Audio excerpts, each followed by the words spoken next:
ગુજરાતભરના કિસાનો છે, ખેડૂતો છે, આજે કલેક્ટર કચેરીએ એકઠા થયા છે। આની અંદર અમારી 3 માંગ છે। 3 માંગની અંદર ગુજરાતના ખેડૂતોનું 3 લાખ રૂપિયા સુધીનું પાક ધિરાણ છે માફ કરવામાં આવે। એ સાથે 2019નો પાક વીમો છે એ પાસ થયેલો છે, જે ખેડૂતોને મળ્યો નથી, તાત્કાલિક આપવામાં આવે।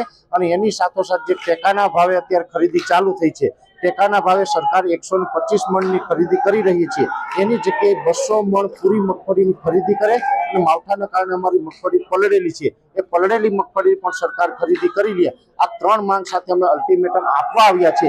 પણ ગુજરાતના ખૂણે ખૂણેથી જ્યારે ખેડૂતો અહીંયા આવ્યા હોય, ખેડૂત પોતાની રજૂઆત કરવા આવ્યા હોય, ત્યારે આ સરકાર તો આપણું જે કહેવાય ને ધ્યાન નથી આપતી, પણ સરકારી અધિકારી છે પણ કે કે તાનાશાહી કરી રહ્યા છે।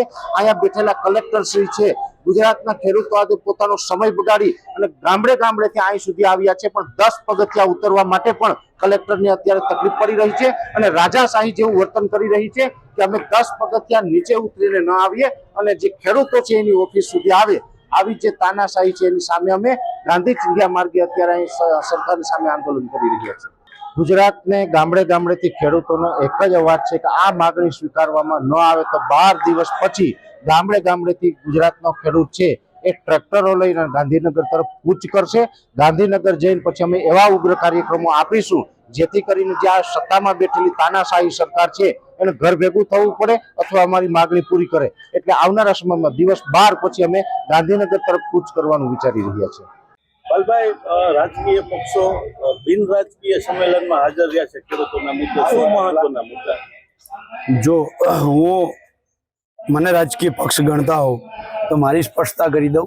હું કાયમી કહું છું, મેં કોંગ્રેસના મંચો ઉપરથી એ કહ્યું છે કે હું ખેડૂતના ઘરે જન્મો છું, તો પહેલી ફરજ મારી ખેડૂત છે, બીજી મારી પાર્ટી છે બીજા નંબરે।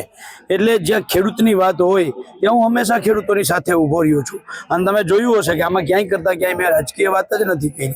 આ સત્તા પક્ષને તો સ્વાભાવિક છે કે આંદોલન જ જે છે એ ખેડૂતોનો હક અધિકાર જે છે, એક બાજુ ઉદ્યોગપતિઓને શું કહેવાય 69 લાખ રૂપિયા 69 લાખ કરોડ રૂપિયા કાં તો રાઇટ ઓફ કાં તો માફ અથવા તો ટેક્સમાં રાહત કરી અને સરકાર કરતી હોય તો ગુજરાતના 56 લાખ ખેડૂત પરિવારોનું 96,000 કરોડનું દેવું છે। જમીન માપણીના કારણે ખેડૂતો હેરાન પરેશાન છે। પાક વીમા યોજના સરકારે બંધ કરી દીધી છે। ખેડૂતની ખેત પેદાશ છેલ્લા 11 વર્ષમાં હાઈ સપાટીએથી ઉતરી અને નીચે આવી છે અને ખેડૂતનો ખર્ચ, દવા, ખાતર, બિયારણ આ બધું જ ઉપર ગયું છે। એટલે સરકારીની નીતિઓના કારણે જ્યારે ખેડૂત ભોગ બન્યો છે અને સરકારને 2 આંખો સરખી હોવી જોઈએ, સમાંતર વિકાસ હોવો જોઈએ, સમાંતર ભાવના હોવી જોઈએ, એ ખેડૂત હોય કે ઇન્ડસ્ટ્રીયલ હોય। પણ ઇન્ડસ્ટ્રીની અંદર સરકારે એક બાજુ આટલું બધું જતું કરે અને બીજી બાજુ ખેડૂત 7 સિઝનથી કમોસમી વરસાદ, અતિવૃષ્ટિ, વાવાઝોડાનો માર ખાતો હોય અને જ્યારે ખેડૂતને આપવાની વાત આવે ત્યારે 10,000 કરોડ રૂપિયા આપી અને એમ કે ઐતિહાસિક નિર્ણય છે। તો ઐતિહાસિક નિર્ણય કેવી રીતે ભાઈ? ઐતિહાસિક વરસાદ પડ્યો છે, અગાઉ ક્યારેય ના પડ્યો એટલો વરસાદ પડ્યો છે। છેલ્લી 11 વર્ષમાં સૌથી નીચી સપાટીએ ખેત પેદાશ ગઈ છે। તો આ પરેશભાઈ ગૌસ્વામીએ જે અમારી સાથે ચર્ચા કરી, હું ડાયાભાઈ ગજેરા હોય, જયેશભાઈ પટેલ હોય, આ તમામ લોકો સાથે ચર્ચા કરી અને ગુજરાત કિસાન સંઘર્ષ સમિતિના માધ્યમથી જે લડાઈ ચાલુ કરી છે, જ્યારે આહવાન કરશે ત્યારે પક્ષના જે કંઈ ખમીસ કે ખેસ ઉતારી અને આવવું પડશે તો 100% આવશું, એમાં કોઈ શંકાને સ્થાન નથી। અને અહીંયા નહીં, હું એમ કહું કોંગ્રેસ સાચી સરકારમાં પણ લડવું પડશે તો 100% લડશું, પણ ખેડૂતો માટે લડશું।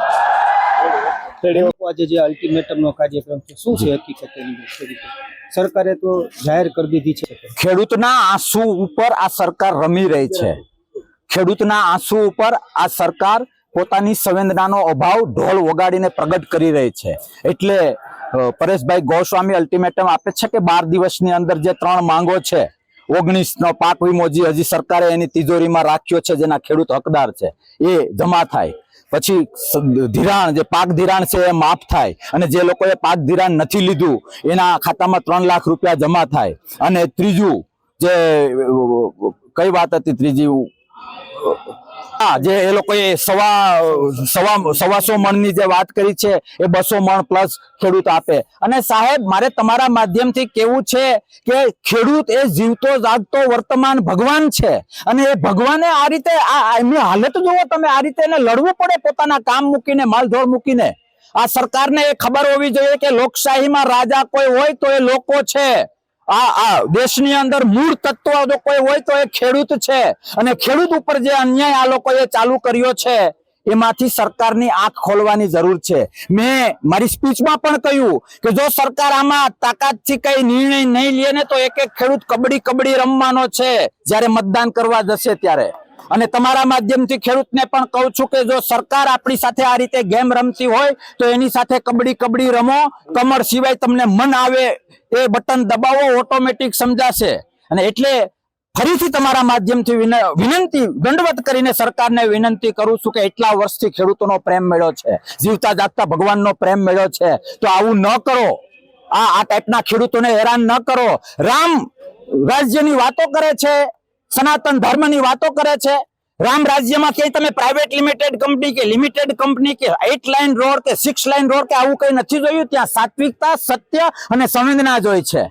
મારે એ કહેવું છે કે જો ઇન્ડસ્ટ્રીઓ માટે કરોડોના અબજો રૂપિયા એ લોકો વાપરી શકતા હોય, લોન લઈને વાપરી શકતા હોય, તો ખેડૂત માટે એની યોગ્ય વળતર આપવા માટે એને જે હક છે એ આપવામાં શું વાંધો છે? એટલે ફરીથી મારે એટલી જ વિનંતી કરવી છે કે સરકાર ટકવું હોય તો જગતનો આજનો ભગવાન ખેડૂતને સમજો, નહીં તો ઘેર ભેગા થશો. જી બાપુ, ક્યારે આપ પાછા ફીલ્ડમાં આવો છો? શું છે? જી હું ફિલ્ડમાં તો છું અત્યારે. તમારો સીધો પ્રશ્ન, પક્ષમાં ક્યારે આવો છો? મને 15 દિવસ 20 દિવસ આપો, તાકાતથી આપશું. સત્ય માટે આવીશું, ખેડૂત માટે આવીશું, લોકશાહીના રક્ષણ માટે આવીશું, અને ખેડૂતોના દુશ્મનોના દાંત ખાટા કરવા માટે 10 ગણી તાકાતથી આવશે બાપુ. જી જી. હવે હું વાત સંભાળી તો બેનને રજૂઆત કરું રજૂઆત. બેન, અમારી 3 માગણીઓ છે જેની અંદર ગુજરાતનો ખેડૂત છે એ સતત 1 દાયકાથી એને માવઠું પડે, અતિવૃષ્ટિ થાય, અનાવૃષ્ટિ થાય, વાવાઝોડું આવે, અનેક પ્રકારની આફત આવે એટલે કુદરતી માર્ગને કારણે પણ ખેડૂત છે આર્થિક રીતે ભાંગી પડ્યો છે. સાથે જે પોષણક્ષમ ભાવ મળવા જોઈએ એ છેલ્લા 1 દાયકાથી કોઈ સંતોષકારક ભાવ નથી મળી રહ્યા. દવા, ખાતર, બિયારણ, ડીઝલ આ બધું મોંઘું થઈ ગયું અને અમારા ખેડૂતની જે જણસ છે એનો કોઈ સારો ભાવ ન મળ્યો એટલે આર્થિક રીતે અમારા ખેડૂતો છે એ ભાગ્યા છે.